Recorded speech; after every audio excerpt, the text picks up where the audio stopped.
by my colleagues from the military.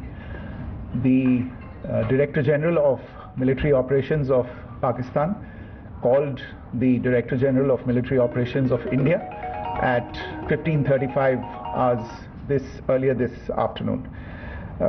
It was agreed between them that both sides would stop all firing and military action on land and in the air and sea with effect from 1700 hours Indian Standard Time today.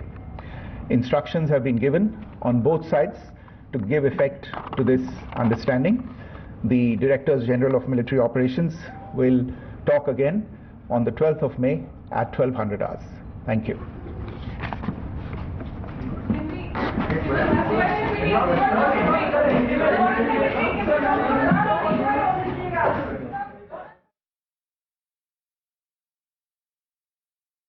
सबसे बड़ी खबर, बहुत ही संक्षिप्त MA की press वार्ता, जहां विदेश सचिव मिस्री साहब ने साफ तौर पर कहा कि 5 बजे आज जब बातचीत हुई, पाक डीजीएमओ ने अपने भारतीय समकक्ष को फोन किया और उसी वक्त से सीज फायर लागू है। अक्षय, क्या ताजा इनपुट्स हैं आपके पास?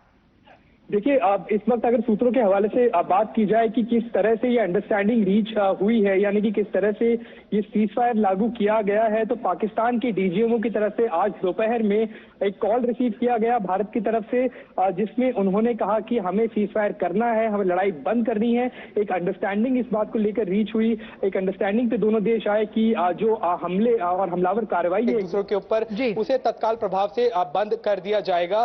तो अगर सीज फायर लागू हो गई है, इसका मतलब यह है कि हवाई हमले हो या फिर जमीनी हमले, किसी भी तरह से जो हमले एक दूसरे की तरफ किए जा रहे थे, उन्हें पूरी तरह से बंद कर दिया जाएगा।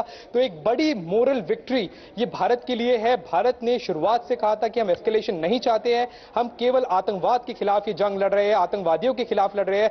पाकिस्तान ने निशाना बनाया सिविलियन एरियाज को, पाकिस्तान ने निशाना बनाने की कोशिश की मिलिट्री एरियाज को, लेकिन जब हर तरह के हमले निस्तनाबूद कर दिए गए, पाकिस्तान का मोरल जो होता है वो पूरी तरह से डगमगा गया। अंदरूनी सवाल कई सारे पाकिस्तानी लीडरशिप से पूछे जा रहे थे कि क्यों आप जंग कर रहे हैं, जब आप जंग लड़ नहीं पा रहे हैं, जब आप अपना ही नुकसान करा रहे हैं। हमने देखा कि किस तरह से लगातार भारतीय सेना की तरफ से जवाबी कार्रवाई जब की गई, तो हर तरह के हमलों को न सिर्फ निस्तनाबूद किया गया, बल्कि 6 पाकिस्तानी एयर बेसेस के ऊपर भी हमले किए गए। सियालकोट में भी हमला हुआ और अन्य जगहों पर भी एयर स्ट्रिप्स कर दिया गया। जी, और अभी जो पाकिस्तानी डिप्टी पीएम है, उनका पोस्ट है इशाक डार साहब का कि युद्ध विराम लागू हो गया। इस एस्केलेटेड सिचुएशन में, जहां हमने अभी कुछ देर पहले एक्ट ऑफ वॉर की बात कही, ऐसे में युद्ध विराम का यह मैसेज आना क्या क्लियर कट संदेश देता है इंटरनेशनल फोरम पर, इंटरनेशनल मीडिया के लिए, डिप्लोमेटिक रिलेशंस के लिहाज से? ये भारत की एक बड़ी जीत है। आप देखिए, इसमें किसी को भी कोई शक नहीं होना चाहिए। भारत जिस तरह से एक मोरल ग्राउंड्स के ऊपर लड़ाई लड़ रहा था, वो लगातार यही कह रहा था कि हमारी लड़ाई on both sides to give effect to this understanding. The Directors General of Military Operations will talk again on the 12th of May at 1200 hours. Thank you. एक बार फिर से हमने सुनवाया आपको, विदेश सचिव विक्रम मिस्री कह रहे थे कि पाक डीजीएमओ ने पहले संपर्क किया और भारत और पाकिस्तान में सीज फायर जो है वो 5 बजे आज से लागू, यानी कि युद्ध विराम आज 5 बजे से लागू हुआ, ये एमईए का कहना है। और 5 बजे से दोनों देशों में युद्ध विराम लागू, यानी कि सीज फायर। बड़ी खबर ऑपरेशन सिंदूर के बाद जो अब प्रेस कॉन्फ्रेंस की गई है, जहां विदेश सचिव ने जानकारी दी कि भारत पाकिस्तान में सीज फायर। और अभी कुछ देर पहले जब सरकार कह रही थी कि अगर कोई कार्रवाई की जाएगी इसके बाद आतंकी हमले से जुड़ी हुई तो वो एक्ट ऑफ वॉर होगा, लेकिन अब विदेश सचिव ने जानकारी दी कि भारत सरकार ने भी इसकी पुष्टि की है कि भारत और पाकिस्तान में जो एस्केलेटेड सिचुएशन थी, जो एक्ट ऑफ वॉर में तब्दील हो जाती, अब भारत पाकिस्तान में सीज फायर। दोनों देश युद्ध विराम पर आ दिया। हालांकि डीजीएमओ की तरफ से पहले फोन गया भारत को, और जो डिप्टी पीएम है पाकिस्तान के, उन्होंने अपने ऑफिशियल ट्विटर हैंडल से भी कहा है कि युद्ध विराम लागू हो गया है। भारत सरकार ने भी इसकी पुष्टि की है। कितनी बड़ी उपलब्धि है, कितनी बड़ी जीत इसको मानी जाएगा अक्षय, क्योंकि विदेश सचिव ने जो जानकारी दी अभी कुछ देर पहले, जिस तरह की बात सामने आई थी कि एक्ट ऑफ वॉर हो सकता है अगर वहां से आतंकी हमले ना रुके, और आज शाम 5 बजे से सीज फायर लागू हो गया। बड़ी कूटनीतिक जीत मॉरल ग्राउंड्स पे भारत की। जी, अगर इसके मायने बताए और कितनी बड़ी जीत है तो ये बहुत बड़ी जीत, ऐतिहासिक जीत के तौर पे इसे देखा जाएगा। भारत सरकार की जीत है, ये भारतीय सेनाओं की जीत है, क्योंकि हमने ये कहा है कि अब अगर रिटेलिएशन में किसी तरह से आप जंग रोक रहे हैं, लेकिन आपकी तरफ से अगर कोई आतंकवादी कल को आता है और किसी तरह से आतंकवादी गतिविधि को अंजाम देता है तो उसको भी एक्ट ऑफ वॉर ही माना जाएगा। यानी कि आज से अगर 1 साल बाद या 10 साल बाद भी कोई आतंकवादी गतिविधि भारत के अंदर होती है और उसके कोई भी रूट से अगर पाकिस्तान तक ट्रेस किए गए तो भारत उसको एक आतंकवादी गतिविधि के जगह एक पाकिस्तान द्वारा किया गया हमला मानेगा। यानी कि एक्ट ऑफ वॉर की तरह जिस तरह से रिटेलिएशन किया जाता है उसी तरह से रिटेलिएशन करके पाकिस्तान को सबक सिखाया जाएगा। तो पाकिस्तान को सचेत कर दिया गया है, चेतावनी दी गई है एक तरह से इस स्टेटमेंट द्वारा कि किसी भी तरह का आतंकवादी हमला अब भारत सहने के लिए राजी नहीं होगा। जो 1000 कट्स, डेथ बाय 1000 कट्स, यानी कि हजारों कट लगाकर छोटे छोटे हमले कर किसी दुश्मन को घायल करना या किसी दुश्मन पे हमला करना है, उनको मारना, ये एक स्ट्रेटजी पाकिस्तान अपना रहा था। और इसमें वो अपनी फौज को नहीं भेजता था ताकि जंग का ऐलान ना हो, वो भेजता था फिदाइनों को, वो भेजता था आतंकवादियों को जिनको वो ट्रेन करता था। लेकिन भारत ने अब इस बात पर भी नकेल कस दी है कि किसी भी तरह से अगर आतंकवादी हमला होता है तो उसको पाकिस्तान की तरफ से किया गया हमला माना जाएगा और भारतीय सेनाएं पाकिस्तान को जवाब देगी, केवल उन आतंकवादियों के खिलाफ हमला नहीं किया जाएगा। दोनों देशों के बीच सैन्य कार्रवाई रोकने की जो ये सहमति बनी है, जिसे हम सीज फायर कह रहे हैं, अक्षय, इसके क्या मायने आगे आने वाले कुछ दिनों के लिए लगाए जाए? क्योंकि ये भी खबर सामने आ रही कि 12 बजे फिर यानी 12 मई को भी बातचीत होगी दोनों देशों के बीच। इसको लेकर क्या जानकारी है? देखिए, अगर बातचीत को लेकर बात हो तो एक चीज साफ कह दी गई है विदेश मंत्रालय द्वारा, जो सूत्रों ने हमें कही है कि इसके अलावा अभी किसी और मुद्दे के ऊपर बात नहीं की गई है।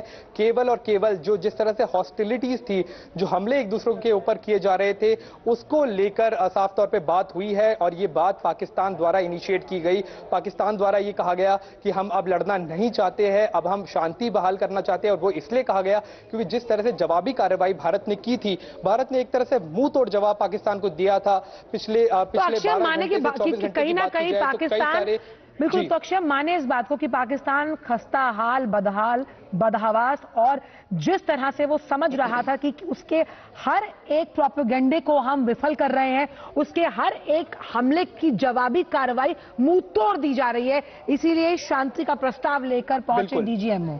क्या माने इस बात को? जी बिल्कुल बिल्कुल यही बात है। और पाकिस्तान एक ऐसा देश है जो हमने देखा है कि जब तक उसे अपने से बड़े दुश्मन की पूरी ताकत का अंदाजा ना हो जाए, वो लगातार अपनी हरकतों से बाज नहीं आता है, हमले करता रहता है, आतंकवादी भेजता रहता है। तो एक तरह से ये जो स्टेटमेंट पाकिस्तान की तरफ से अब आ रही है, ये कहीं ना कहीं फेस सेविंग एक स्टेटमेंट दी जा रही है। यानी कि कहीं ना कहीं एक अपने आप की अपनी इज्जत बचाने की कोशिश पाकिस्तान कर रहा है कि पहले उन्होंने आतंकवादी हमला किया, फिर उसके बाद जब भारत ने आतंकवादियों के खिलाफ जब हमला किया तो पाकिस्तानियों ने न सिर्फ उन्हें शह दी बल्कि जवाबी कार्रवाई भारतीय शहरों के ऊपर भी की। उनका पहला हमला भी असफल हुआ जब 15 शहरों के ऊपर उन्होंने बमबारी की, ड्रोन्स भेजे। फिर भारत ने जवाबी कार्रवाई करके लाहौर का एयर डिफेंस सिस्टम नेस्तनाबूद कर दिया।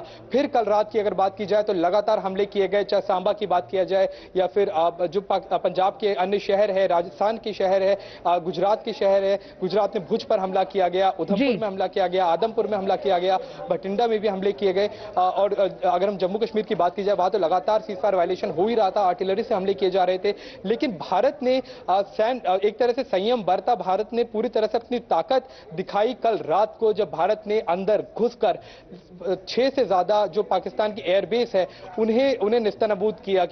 अगर नासिर यार खान की बात की जाए, रहीम यार खान एयरबेस की बात की जाए तो वहां पर इतना बड़ा गड्ढा कर दिया गया भारत के जो मिसाइल्स हैं उनके द्वारा कि वहां पर अब कोई भी एयरप्लेन टेक ऑफ नहीं कर सकता है। यानी कि एक तरह से इररिपेरेबल डैमेज कर दिया गया वहां पर। और इसी बात से बौखला गया पहले पाकिस्तान, उन्होंने कोशिश की कि कोई और हथकंडा अपनाए।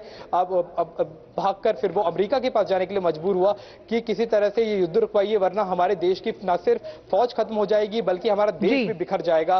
तो इस बात को मानते हुए भारत ने एक तरह से बड़ा दिल किया है। भारत ने एक बार फिर बड़ा दिल दिखाकर पाकिस्तान को माफ किया और इस सीज फायर को लागू करने के लिए भारत ने अग्री किया, क्योंकि आखिरकार भारत की शुरुआत से यही मंशा थी कि आतंकवाद के खिलाफ एक्टिविटी की जाए, आतंकवाद के खिलाफ कार्रवाई की जाए। तो कहीं ना कहीं इस जंग को एक आतंकवाद के खिलाफ, खासतौर पर पाकिस्तानी आतंकवाद के खिलाफ एक आखिरी बड़ी जंग देखा जा रहा है, क्योंकि आगे आने वाले दिनों में भारत सरकार ने साफ कह दिया है कि अगर कोई आतंकवादी हमला होता है तो उसको एक्ट ऑफ वॉर यानी कि जंग का एक कार्रवाई की तरह से देखा जाएगा कि हम पीछे हटने वाले नहीं हैं। जिस तरह से पाकिस्तान को सबक सिखाया है उसी तरह से आगे भी सिखाते रहेंगे। तो एक तरह से मोरल विक्ट्री ये भारत की है, ना सिर्फ पाकिस्तान के सामने बल्कि पूरी दुनिया के आगे। भारत ने एक चीज साफ कर दी है कि भारत झुकने वाला नहीं है। भारत हर उस मंसूबे को नाकामयाब कर देगा जो भारतीय सेना या फिर भारत के लोगों के खिलाफ कोई भी बुरी नजर से देखे तो उसे पूरी तरह से बर्बाद कर दिया जाएगा। बने रहेगा अक्षय हमारे साथ। हमें एक विदेश मंत्रालय ने जो भी प्रेस कॉन्फ्रेंस की तो भारत और पाकिस्तान के बीच संघर्ष विराम की घोषणा की गई विदेश सचिव द्वारा, और दोनों देशों के बीच सहमति के बाद इस संघर्ष विराम की घोषणा की गई है। आइए आपको सुनवाते हैं। The Director General of Military Operations of Pakistan called the Director General of Military Operations of India at 15:35 hours earlier this afternoon. It was agreed between them that both sides would stop all firing and military action on land and in the air and sea with effect from 1700 hours Indian Standard Time today.